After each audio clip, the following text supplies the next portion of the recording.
Have you ever stared at a dream so big it scared you? So afraid of failing that you didn't even try?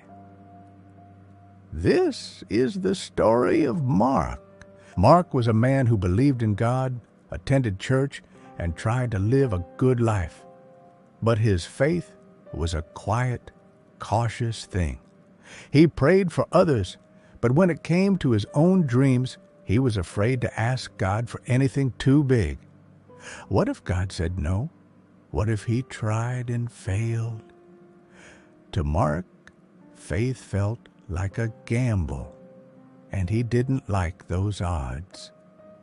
He played it safe, keeping his hopes small and his expectations low. One evening, his church small group gathered for a prayer meeting. The leader, a gentleman named Mr. Peterson, asked everyone to share one thing they were believing God for, a mountain, as he called it, that needed moving.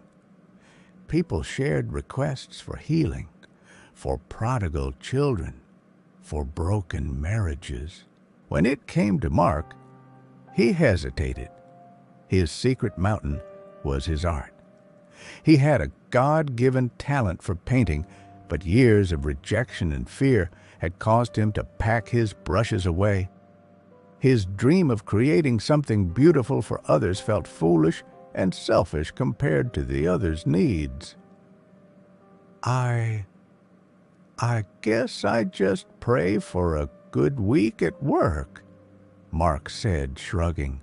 Mr. Peterson looked at him with knowing eyes.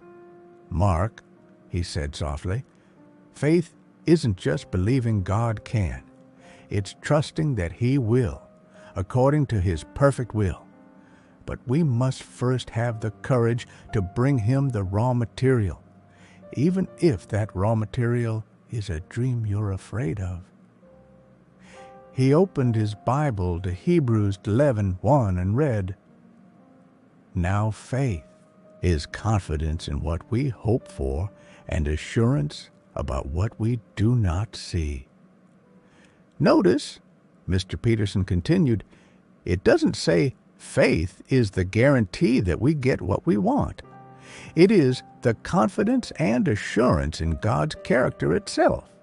It's taking the step before you see the path, because you know who's holding your hand. That night, Mark went home to his apartment. He stared at the closet where his unused canvases and paints were stored. Fear whispered, "What's the point? You're not good enough. It won't matter." But for the first time, a different thought emerged. What if faith isn't about the outcome, but about the act of trusting?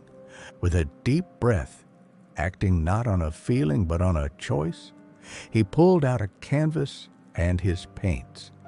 He didn't know what he would create. He had no gallery waiting, no promise of success. His hands trembled as he made the first stroke, then another. He wasn't painting a masterpiece. He was painting an act of obedience.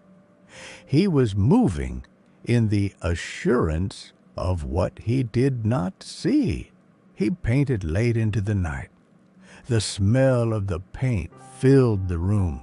The soft sound of the brush on canvas echoed in the quiet apartment. And as he painted, a profound peace settled over him. The joy wasn't in the painting itself. It was in the act of finally trusting God with the deepest desire of his heart. He had finally offered his raw material. Weeks later, a co-worker saw a photo of that painting on Mark's phone and was deeply moved by it. It turned out the co-worker volunteered at a children's hospital, and they were looking for uplifting art for a new wing. They asked if Mark would be willing to create a piece. Mark never became a world-famous artist, but his life became a canvas of faith. God didn't need his success. He wanted his trust. The lesson is this: we often think faith is the guarantee of a specific outcome, and so we are afraid to exercise it. But true, biblical faith is not about the result we demand. It is about the character of God we trust. It is the confident action taken, the prayer prayed, the dream pursued, the step forward. Not because we see the solution, but because we know the solution giver.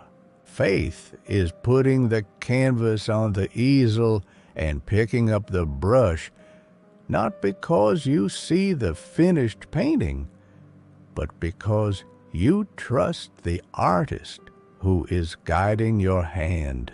If this story spoke to you, take a step of faith right now. Trust God with your dreams, and trust me with a like and subscribe. I'm believing, just like Mark did, that what we start in faith will grow.